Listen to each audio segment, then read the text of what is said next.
৪০ পেরিয়ে ৪১-এর দোরগোড়ায় দাঁড়ানো ক্রিস্টিয়ানো রোনালদো এখনও ফুটবল বিশ্বকে চমক দিয়ে চলেছেন।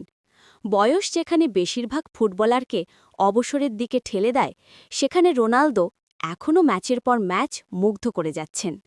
ক্যারিয়ারে তার গোল সংখ্যা দাঁড়িয়েছে ৯৫৪তে। হাজার গোলের মাইলফলকের দিকে দৌড়াচ্ছেন পর্তুগিজ মহাতারকা।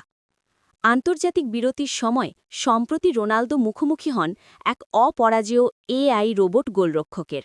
মার্ক রোবারের ইউটিউব চ্যানেলে প্রকাশিত এক ভিডিওতে দেখা যায় রোবটটি কতটা দ্রুত প্রতিক্রিয়া দেখাতে পারে এবং কিভাবে শট আটকায়। প্রথমে নির্মাতা রোবার মজা করে রোনালদোকে চ্যালেঞ্জ ছুড়ে দেন, তুমি গোল করতে পারবে না। রোনালদো সহজেই তাকে পরাস্ত করলেও আসল পরীক্ষা ছিল রোবট গোলরক্ষকের সামনে। রোনালদোর প্রথম কয়েকটি শট সহজেই ঠেকিয়ে দেয় রোবটটি, এমনকি একটি শটে রোবটের মুখেও লাগে বল।